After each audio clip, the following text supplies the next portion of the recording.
నమస్తే, నేను ప్రవీణ్. ఈరోజు ఈ వీడియోలో నేను డాక్టర్ ఎడుగూరి సందింటి రాజశేఖర్ రెడ్డి, మన ఉమ్మడి ఆంధ్రప్రదేశ్ ముఖ్యమంత్రి వర్యులు, దివంగత నేత డాక్టర్ వైఎస్ఆర్ గారి పైన ఈరోజు ఈ కేస్ స్టడీ చేయబోతున్నాను. డాక్టర్ వైఎస్ఆర్ 2 టర్మ్స్ సీఎంగా ఎంపిక అవడం జరిగింది. సెకండ్ టర్మ్ ఎంపికైన 4 మంత్స్లోనే దురదృష్టవశాత్తు హెలికాప్టర్ క్రాష్లో మరణించడం జరిగింది. ఆయన మరణించినా కానీ ఉమ్మడి ఆంధ్రప్రదేశ్, ప్రస్తుత తెలంగాణ మరియు ఆంధ్రప్రదేశ్లో 2 రాష్ట్రాల్లో కూడా ఆయనకు అభిమానులు ఉన్నారని మనకు తెలుసు. ఎందుకంటే ఆయన ప్రవేశపెట్టినటువంటి సంక్షేమ పథకాలు కానీ, ఆయన చేసినటువంటి అభివృద్ధి మరియు ఆయన పేద ప్రజలకు ఆపద్బాంధవుడిగా ఒక అండగా ఉండేవాళ్ళు. డాక్టర్ వైఎస్ఆర్ ఆంధ్రప్రదేశ్ రాజకీయాలలో చెరగని ముద్ర వేసిన ప్రజానేత. డాక్టర్ వైఎస్ఆర్ ఆంధ్రప్రదేశ్ రాష్ట్రం కడప జిల్లా పులివెందులలో 1949 జూలై 8న జన్మించారు.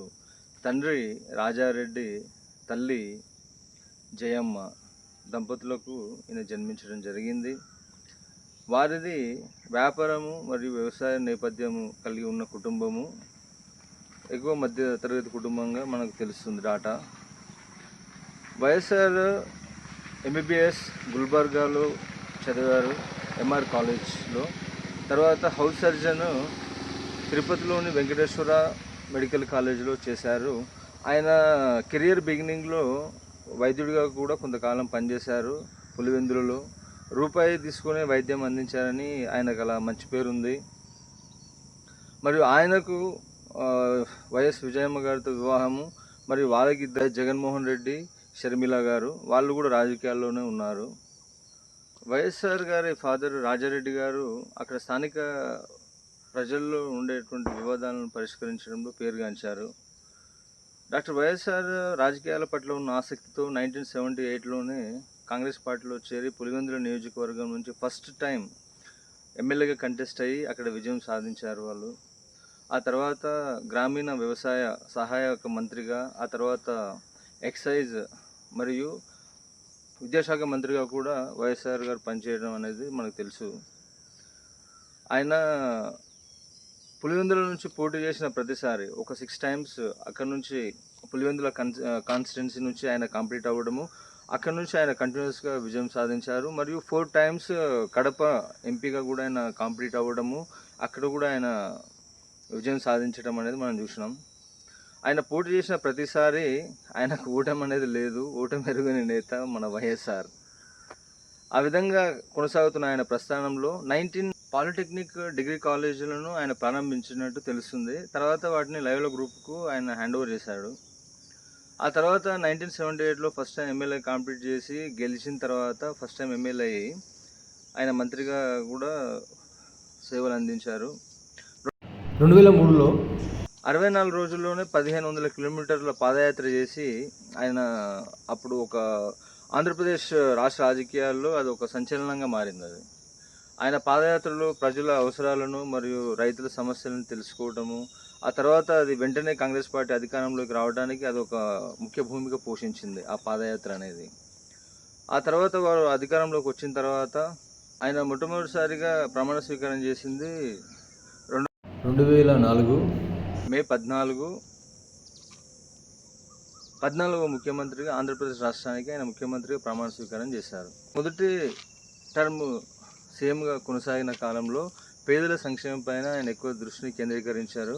తర్వాత గారు ఫస్ట్ టర్మ్ సీఎంగా 2004 మే 14న 14వ ముఖ్యమంత్రిగా ఉమ్మడి ఆంధ్రప్రదేశ్ రాష్ట్రానికి ముఖ్యమంత్రి వర్యులుగా వాళ్ళు ప్రమాణ స్వీకారం చేయడం అనేది జరిగింది.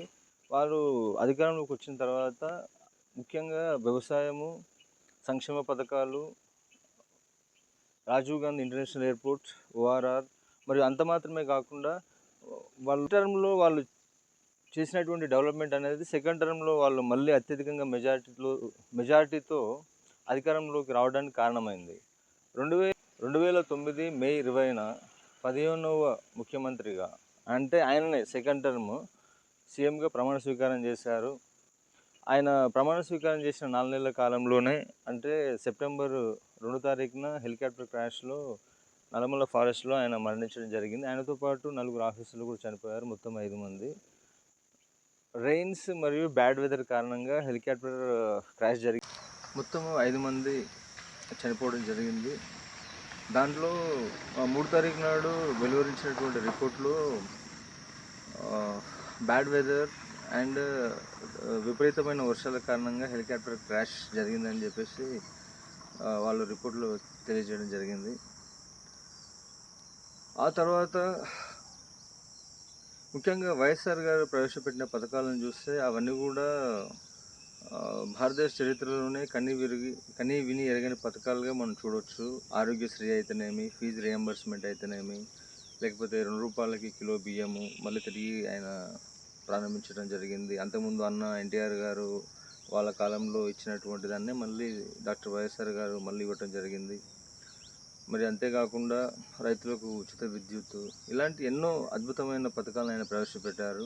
అంతేకాకుండా ఆయన నిరుద్యోగ సమస్యను రూపుమాపడానికి ఎన్నో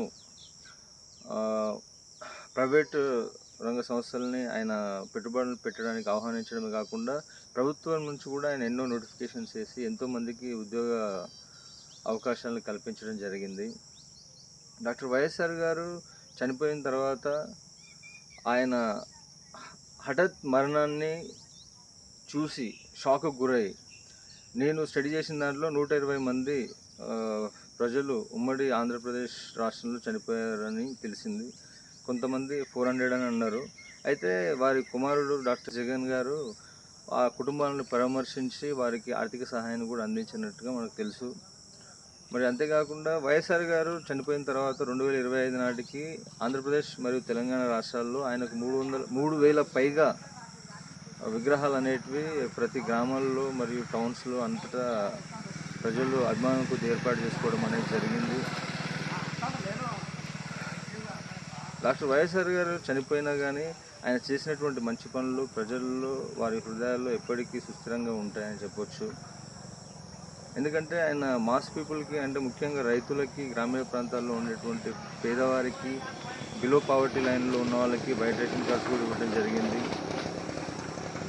ఇక నా పర్సనల్గా చూస్తే 2009లో డాక్టర్ వైఎస్ఆర్ గారు ఇచ్చినటువంటి ఒకానొక నోటిఫికేషన్లోనే నేను గవర్నమెంట్ జాబ్ సంపాదించుకోవడం జరిగింది. ఆ విధంగా మా కుటుంబం అంతా కూడా వైఎస్ఆర్ గారికి అభిమానులుగా మారిపోయినాం. ఆ తర్వాత నేను 2009లో పోలీస్ ట్రైనింగ్లో ఉన్నప్పుడు, అంటే నేను జస్ట్ డిగ్రీ సెకండ్ ఇయర్లో ఉన్నప్పుడే, అంటే అప్పటికే నాకు ఏజ్ లేదు. ఇక తర్వాత 3-4 ఇయర్స్ అప్పుడే కొద్దిగా ఎక్కువ రాయించడం. తర్వాత నేను నా ఏజ్ దానికంటే కొద్దిగా ఫిజికల్గా బిల్డ్ కొంచెం బాగుండేది. అంటే మాది బ్రాటప్ పోలీస్ ఫ్యామిలీ, కొంచెం ఫుడ్ అంతా బాగుండేది. నాకు ఎక్సర్సైజ్ ఇదంతా మంచి మస్కులర్ బాడీ అప్పటి నుంచే ఉండేది. ఏజ్ లేకపోయినా అది మనం బిల్డ్ చేసుకున్నాం. నాకు చాలా చిన్న ఏజ్ నుంచే, అంటే నేను 8th క్లాస్ నుంచే మార్షల్ ఆర్ట్స్ ఇదంతా ప్రాక్టీస్ చేస్తున్నా. సరే, ముఖ్యంగా వైఎస్ఆర్ని నేను మా ఫ్యామిలీలో ఒక వ్యక్తిగానే నేను ఫీల్ అయినా. ఎందుకంటే మా ఫ్యామిలీలో అంటే ఫైనాన్షియల్గా స్టెబుల్ ఉన్నప్పటికీ కూడా ఫస్ట్ గవర్నమెంట్ జాబ్ రావటము మాకు చాలా హ్యాపీనెస్ ఇచ్చింది ఆ టైంలో. నేను డెఫినెట్గా ఎస్ఐ అయిపోయిన తర్వాత మళ్ళీ కానిస్టేబుల్ అయిన తర్వాత మళ్ళీ ఎస్ఐ కొట్టాలి, నేను ఈ మోషన్లోనే ఉన్నాను నేను. కానీ తర్వాత వచ్చిన గవర్నమెంట్స్, తర్వాత తెలంగాణ ఉద్యమము, ఆ తర్వాత వచ్చిన గవర్నమెంట్స్ ఎందుకు నాకు ఏది కూడా అనుకూలించలేదు. నా ఎఫర్ట్లో ఏం లేదు. లాస్ట్ స్టేజ్లో రిటర్న్ టెస్ట్లోనే నేను డిస్క్వాలిఫై అవ్వడం అనేది జరిగింది. గ్రౌండ్లో మనకేం ప్రాబ్లం లేదు. అంటే మళ్ళీ చూస్తే 2 రూపాయల కిలో బియ్యం ఆయన ఇచ్చిండు. తర్వాత వైఎస్ఆర్ గారు కూడా దాన్ని ఇచ్చింది. 108 సేవలు ఒక్కటానికి కాదు, చాలా వెల్ఫేర్ చేసిన ఆయన పేదోళ్ళకి. ఇప్పటికీ కూడా 108 కానీ ఆరోగ్యశ్రీ కంటిన్యూషన్ అవుతుంది. దాని బకాయిలు చెల్లించలేదని న్యూస్లో అక్కడిక్కడ చూస్తున్నాం మనం. ఈ రకంగా ఆయన ప్రతి కుటుంబంలో, అంటే గ్రామీణ ప్రాంతాల్లో కానీ పట్టణాల్లో కానీ బీపీఎల్ ఫ్యామిలీస్ కానీ ఆయన కుటుంబంలో ఒక పెద్ద అన్నలాగా ఉండేటోడు. ఆయన లేని లోటు ఇప్పటికీ కనిపిస్తుంది. వైఎస్ఆర్ లేకపోవడం పర్సనల్గా నా కెరియర్లో పెద్ద దెబ్బ అది. ఆయన ఉంటే జాబ్ వచ్చేది నాకు ఎట్లయినా. ఎవరికి రూపాయి ఇవ్వలేదు. నేను స్వతహాగానే 18 ఇయర్స్ కంప్లీట్ అయ్యి 19లో ఉన్నప్పుడే జాబ్ వచ్చింది నాకు. డిగ్రీ ఫస్ట్ టు సెకండ్ ఇయర్లోనే జనవరి 16కి వెళ్ళినాం మేము మామూలు నుంచి ట్రైనింగ్కి కళ్యాణి డ్యామ్. అప్పుడంతా అదే స్పిరిట్ అదే ఉండేది, కానీ అక్కడ అసలైన పర్సన్ లేడు. తర్వాత వచ్చిన వాళ్ళకు అంతగా అది లేదు. ఇంకా తర్వాత వచ్చినాయి జాబ్స్ కొంతమందికి. కానీ నేను 2009లో కానిస్టేబుల్గా సెలెక్ట్ అయ్యి ట్రైనింగ్లో ఉన్నప్పుడే మా ట్రైనింగ్లో నుంచి చాలామంది ఎస్ఐలుగా వెళ్ళారు. అంటే అప్పుడు అన్ని జాబ్స్ ఇచ్చింది ఆయన. ఒకవేళ వైఎస్ఆర్ గారే ఉండుంటే ఈరోజు నేను సబ్ ఇన్స్పెక్టర్ అయ్యి సిఐగా కూడా ఉండేటోని, డెఫినెట్గా సిఐగా ఉండేటోని. ఎందుకంటే డిగ్రీ సెకండ్ ఇయర్లో జాబ్ వచ్చిన తర్వాత మళ్ళీ నేను వెంటనే వచ్చి ఫైనల్ ఇయర్ కూడా పూర్తి చేసి తర్వాత ఎంఏ పొలిటికల్ సైన్స్ ఇదంతా చేసిన. కానీ ఆ తర్వాత తెలంగాణ ఉద్యమము, ఆ తర్వాత వచ్చినటువంటి గవర్నమెంట్స్లో 3 అటెంప్ట్స్ చేసినా కానీ నేను ఎస్ఐ కానీ గ్రూప్ 1, 2 కానీ అచీవ్ చేయలేకపోయినా. దానికి వేరే వేరే కారణాలు ఉన్నాయి.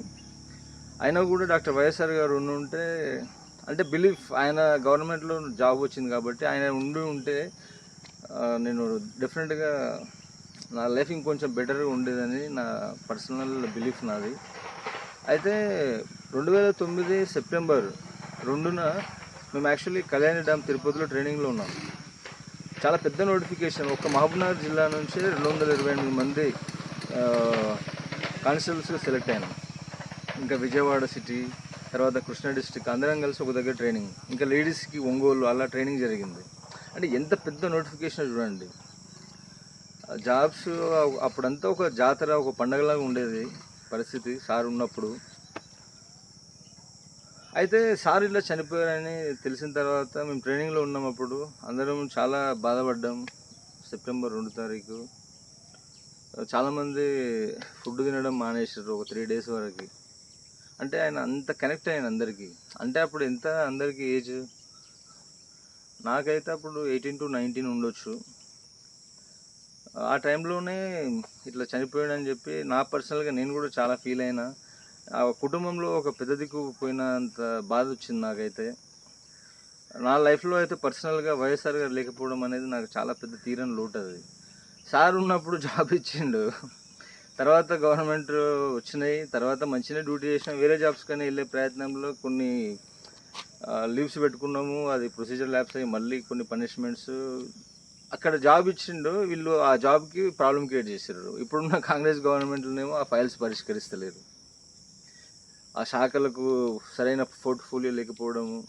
అందుకనే అందరికీ అన్ని అవకాశాలు వస్తాయి, కానీ కొందరే దానికి వన్నె తీసుకొస్తారు. అట్లాంటి ఒక మహానుభావుడు డాక్టర్ వైఎస్ఆర్. ఈ సందర్భంగా ఆ మహానుభావునికి నా హృదయపూర్వకంగా జోహార్లు అర్పిస్తూ, వారి పవిత్ర ఆత్మకు శాంతి చేకూరాలని, వారు ఎక్కడున్నా వారి ఆత్మకు శాంతి చేకూరాలని, వాళ్ళ కుటుంబానికి భగవంతుడు చల్లగా చూడాలని నేను ఒక అభిమానిగా ఆకాంక్షిస్తూ ఈ సందర్భంగా నేను ఆ భగవంతుని ప్రార్థిస్తూ సెలవు తీసుకుంటున్నా. నమస్తే.